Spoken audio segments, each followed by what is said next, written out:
Hey everybody, welcome back to the Financial Freedom Show. My name is Rob Berger. Today we're going to talk about index fund investing and why, to be a successful one, you have to be willing to be a loser. I know that sounds crazy. You're probably thinking the title is just clickbait. It's an actual very serious issue, and it's come up a lot in comments to past videos, and it's why I want to talk about it today. Before I get to the topic though, I am attempting to live stream this to both YouTube and Facebook. I have absolutely no idea if this is successful. I'll find out after the fact. So I'm using new software. And so if this, completely bombs, well, my apologies. That's what I'm trying to do. I am going to be going live every Thursday at 10 a.m. Eastern Time, where I'll discuss a topic and then it'll be a bunch of Q&A.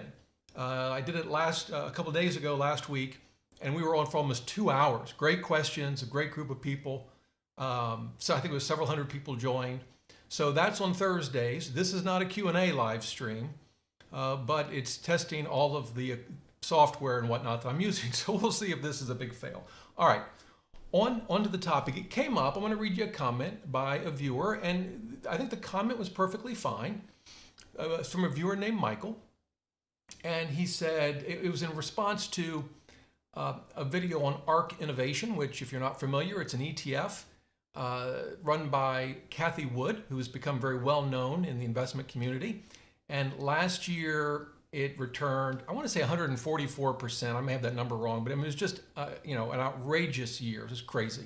Not doing so well this year. Not doing awful, but compared to the market is underperforming the market this year. Last year was incredible. And so in response to my video, Michael had this to say. He said, I quadrupled my money in Ark, as one of her ETFs, Ark Innovation, in a year and a half, and doubled my money in the other Ark funds, just saying. And good for him. That's phenomenal. I don't know if he's still in those funds or not. Good question for him. But that's a phenomenal return. I'm happy for him. That's terrific. And I'll be honest, I hear that a lot. Because those folks that watch my channel and subscribe to my newsletter, and by the way, I'm pushing this out to my podcast, The Rob Berger Show.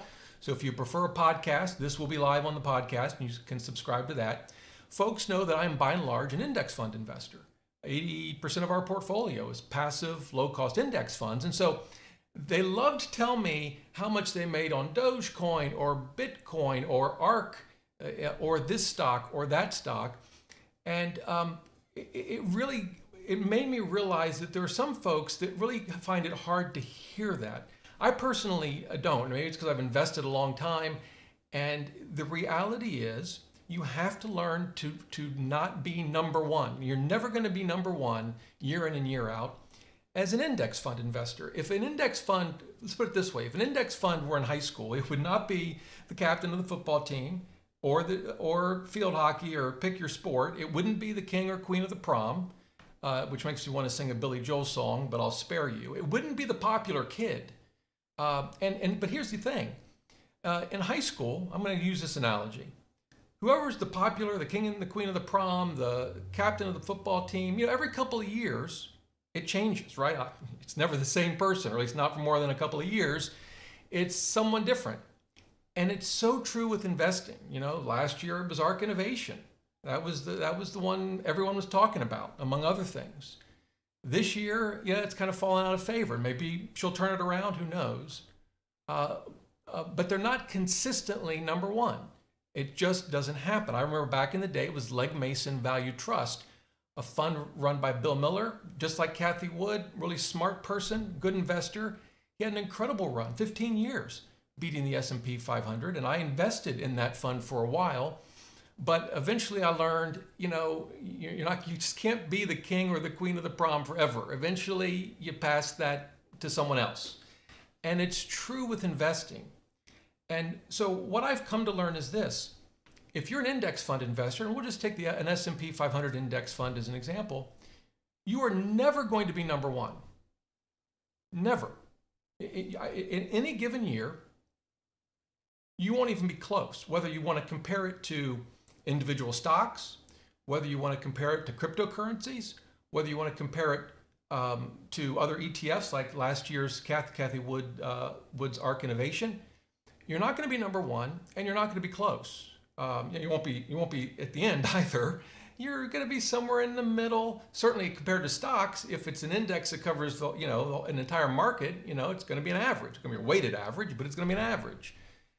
There's always going to be investments that outperform you on a year-to-year basis, and you have to be willing to accept that.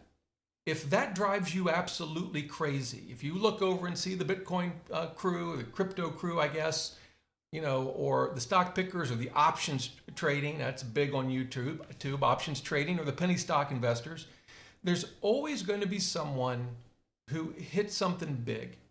And you're going to know. You're not going to have to look for them. They're going to find you because they're going to want to tell everyone, this incredible thing that's happened to them. And in many cases it is. In some cases, it may even be life-changing. And good for them.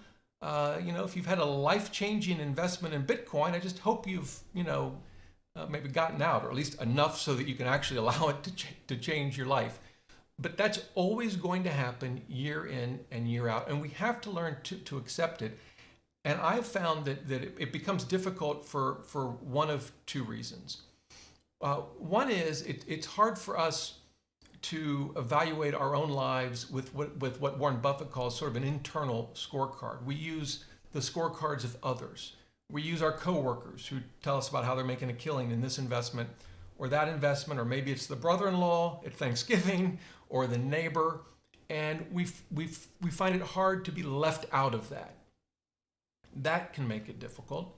The other side of it can be internal. It can just be, I'll use the word greed, but I don't really mean it in a pejorative sense, but it just drives us up a wall that other investments are making more money than our stupid index fund, and we want to be part of it. Maybe we don't care about what other people think.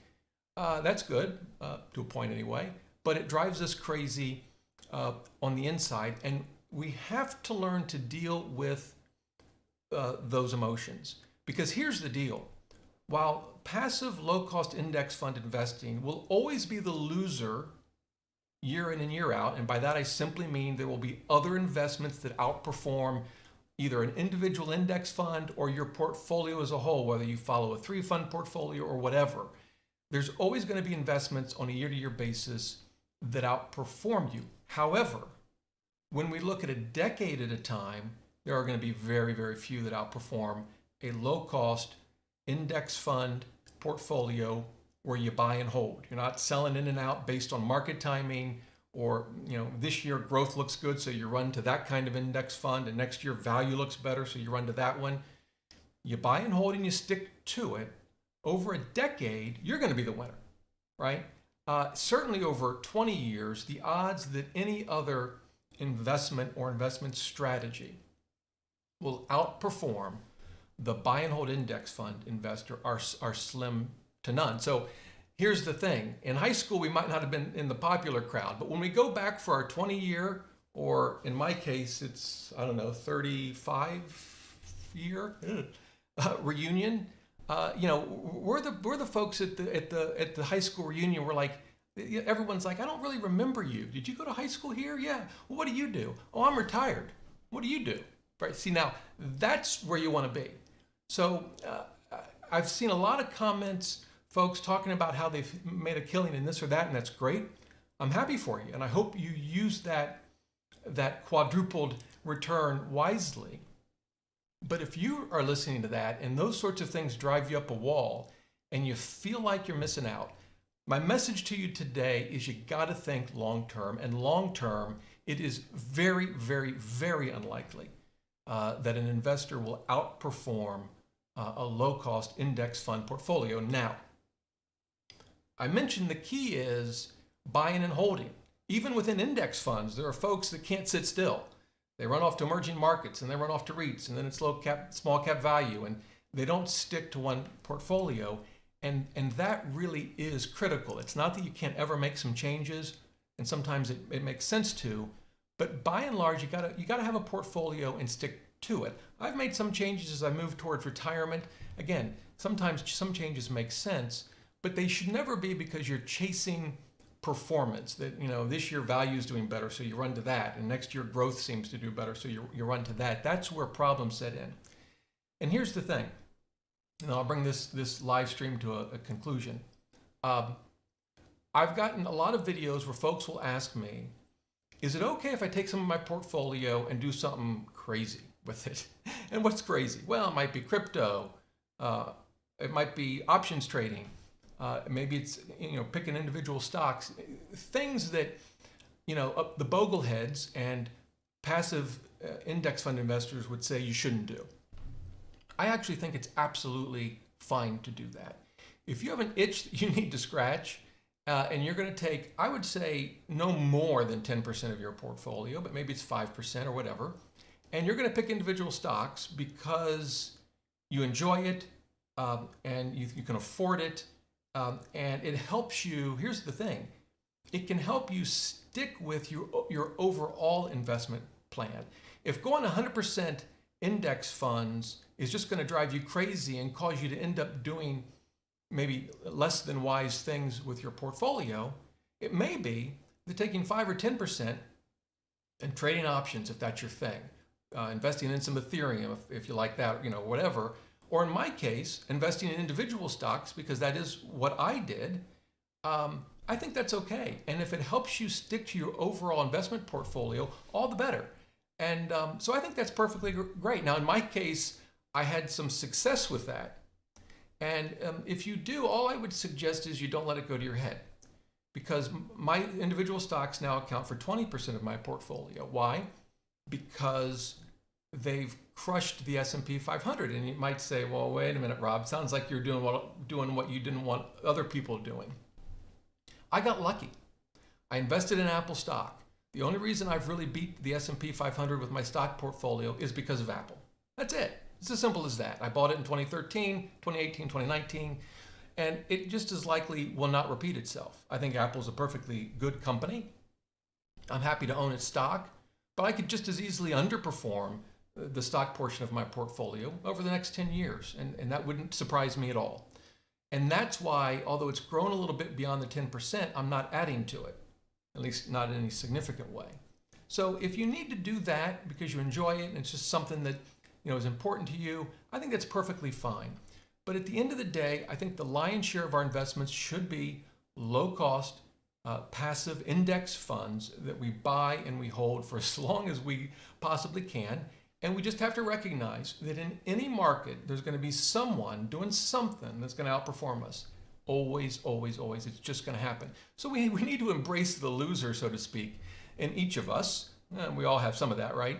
And recognize long-term, we're going to come out ahead. In fact, some talk about index funds as being average. It's the average return of the market. But the reality is it may be the average of the index that a fund is tracking, but it is above average when compared to how investors actually perform.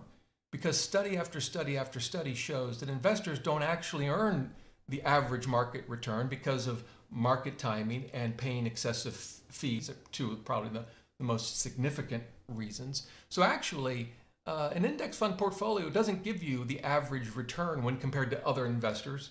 It actually, gives you above average. So there you go. That's my message for today.